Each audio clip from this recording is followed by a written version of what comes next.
Hello दोस्तों, under the dome part 3 में आपका बहुत बहुत स्वागत है। अगर अभी तक आपने पार्ट 1 और पार्ट 2 नहीं देखा तो इस वीडियो को यहीं पॉज करके डिस्क्रिप्शन में दिए गए लिंक पर क्लिक करके पार्ट 1 और पार्ट 2 देख लीजिए, क्योंकि उसके बिना हो सकता है कि ये मिस्ट्री आपके समझ में नहीं आए। तो बढ़ते हैं आज की इस कहानी में। इस पार्ट की शुरुआत में हम देखते हैं कि इस डोम को गिरे हुए आज चौथा दिन हो गया है। बारबी जूलिया के पास रहने लगा है। जूलिया की पड़ोसन हैरट दही मांगने के लिए आती है। जब हैरट कहीं जा रही होती है तो उसकी नजर उसके पति पर पड़ती है, जो डोम गिरने से पहले शहर से बाहर गया था। अपने पति को वापस आता देख वो सोचती है शायद अब डोम कहीं चला गया है। वो जैसे ही अपने पति को छूती है तो उसे बहुत जोर का बिजली का शॉक लगता है और उसका पति भी वहाँ से कहीं गायब हो जाता है। वहीं हैरट को लेबर पेन होने लगता है। अब जूनियर घर पर फिर से एनजी के कमरे में जाता है, लेकिन जिम एनजी को प्रोटेक्ट करने का वादा किया था तो वो उसे खींचकर बाहर ले आता है और कहता है कभी भी यहाँ लौटकर वापस न आना। एनजी को रोज की मौत का बहुत दुख है, क्योंकि वो रोज को अपनी बेटी की तरह प्यार करती थी। वो रोज के रेस्टोरेंट में जाकर देखती है रोज की लाश अब भी किचन के काउंटर पर पड़ी हुई है। अब लिंडा, बारबी और जूनियर रोज के कातिलों की तलाश करते हैं। अब हम ओई नाम के एक किसान को देखते हैं जिसके पास एक बहुत बड़ा इरिगेशन सिस्टम है, जिसके जरिए वो पूरे टाउन को पानी दे सकता है। असल में जिम और ओई ने मिलकर पूरे टाउन को पानी और प्रोपेन बेचने का प्लान बनाया था, लेकिन अब ओई की नीयत खराब हो जाती है और वो जिम से कहता है कि इस स्टोरेज में स्टोर सारा प्रोपेन मेरा है। जब जिम उसके स्टोरेज में जाने लगता है तो ओई का गार्ड उसे रोक लेता है। अब जिम इस बार तो वापस चला जाता है, मगर इतना सारा माल वो ऐसे ही नहीं छोड़ने वाला था। दूसरी तरफ जोई और नोरी डोम के साथ क्रैक करने की कोशिश करते हैं। जोई सोचता है कि ये डोम एक एटम की तरह है, यानी इसके बाहरी हिस्से में इलेक्ट्रॉन्स हैं, लेकिन इसका मेन पार्ट यानी न्यूक्लियर इसके बीच में होगा। दोनों न्यूक्लियर की तलाश में टाउन के बीच में एक खेत में पहुंच जाते हैं। उनके साथ एक कुत्ता भी होता है। जैसे ही वो डोम के बिल्कुल बीच में पहुंच जाते हैं तो कुत्ता किसी अनजान चीज से डरकर वहां से भाग जाता है। दूसरी तरफ हम देखते हैं जूलिया हैरट को हॉस्पिटल लेकर जा रही होती है। तभी वहाँ कुछ गुंडे उसकी गाड़ी को रोक लेते हैं जिसने रोज को मारा था, और वो उस गाड़ी से फ्यूल चुराने की कोशिश करते हैं, लेकिन तभी वहाँ बारबी आ जाता है और वो अपनी बंदूक से गुंडों को डराकर भगा देता है। जोई और नोरी को डोम के सेंटर में एक और छोटा सा डोम मिलता है जिसके अंदर एक काला अंडा होता है। नोरी जैसे ही उसे टच करती है तो उसके सामने एलिस आ जाती है और जैसे ही वो हाथ हटाती है तो वो गायब हो जाती है। नोरी को लगता है कि उसकी माँ मुसीबत में है। वो तुरंत वहाँ से भागकर घर आती है। दूसरी ओर लिंडा उन दोनों गुंडों को पकड़ने वाली होती है, लेकिन जब गुंडे उन पर गोली चलाते हैं तो मजबूरन लिंडा को भी एक को शूट करना पड़ता है। दूसरा भी अपनी जान की भीख मांगता है, लेकिन जूनियर उसे मार डालता है। दूसरी ओर हैरट एक प्यारी सी बच्ची को जन्म देती है जिसका नाम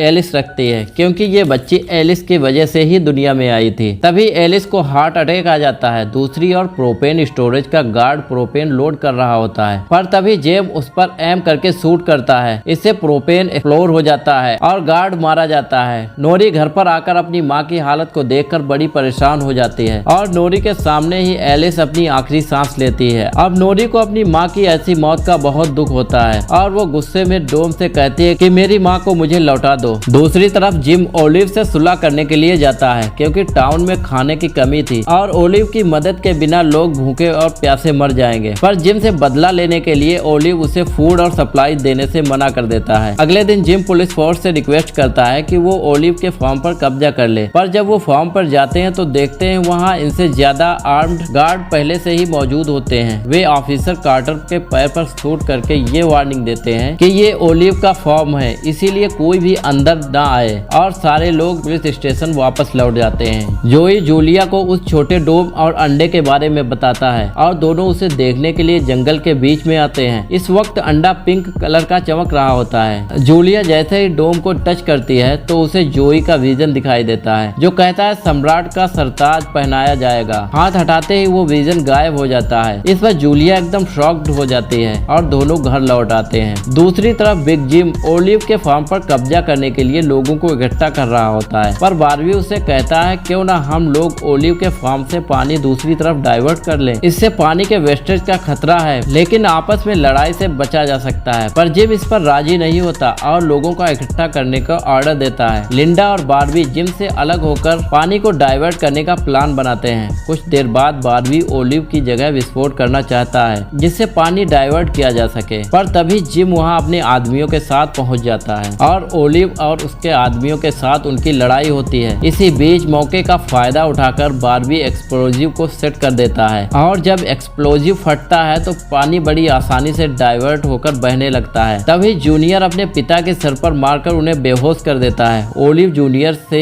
उसके पिता को मार देने को कहता है, लेकिन जूनियर जिम से बोलता है, आपने मेरी माँ की मौत के बारे में मुझसे झूठ के बोला। जिम जूनियर से कहता है, तुम मेरे बेटे हो और मैं तुम्हें कभी भी दुखी नहीं देखना चाहता। ये सुनकर जूनियर अपने पिता को मार नहीं पाता। तभी ओलिव जिम को खुद मारने की कोशिश करता है, पर जूनियर ओलिव को शूट कर देता है। अगली सुबह जूलिया बारबी को जंगल के बीच में लेकर जाती है। वहाँ पर ना छोटा डोम और ना ही वो अंडा होता है। दूसरी तरफ जूनियर एनजी से मिलने रेस्टोरेंट में जाता है। जूनियर को लगता है डोम की वजह से ही एनजी उससे दूर रहना चाहती है। तभी अचानक एनजी को दौरा पड़ने लगता है और वो कहती है पिंक स्टार गिर रहे हैं। अब हम एक नए कैरेक्टर मैक्स को देखते हैं। ये जिम को प्रोपेन सप्लाई करने वाली मेन डीलर है। जिस दिन टाउन पे डोम गिरा था, ये उस दिन जिम से मिलने टाउन में आई थी और तभी से एक पुराने घर में रह रही है, लेकिन अब वो टाउन पर आए हुए संकट का फायदा उठाकर खूब पैसे कमाना चाहती है। दूसरी तरफ जूलिया और बच्चे उस अंडे के गायब होने के बारे में डिस्कस कर रहे होते हैं। तभी एनजी आकर बताती है कि उसे दौरा पड़ा था। नोरी एनजी के पीठ पर एक तितली का टैटू देखती है जो बिल्कुल डोम पर चिपकी हुई तितलियों की तरह दिख रहा था, पर बाकी लोग इस बात को सीरियस नहीं लेते। नोरी और जोई अपने कुत्ते को लेकर फिर से एक बार अंडे को ढूंढने के लिए निकलते हैं। एनजी पुलिस स्टेशन जाकर जूनियर से मिलती है और डोम के बारे में पूछती है, क्योंकि जूनियर अक्सर कहा करता था कि वो डोम के बारे में पहले से ही जानता था। वो एनजी को घर लेकर जाता है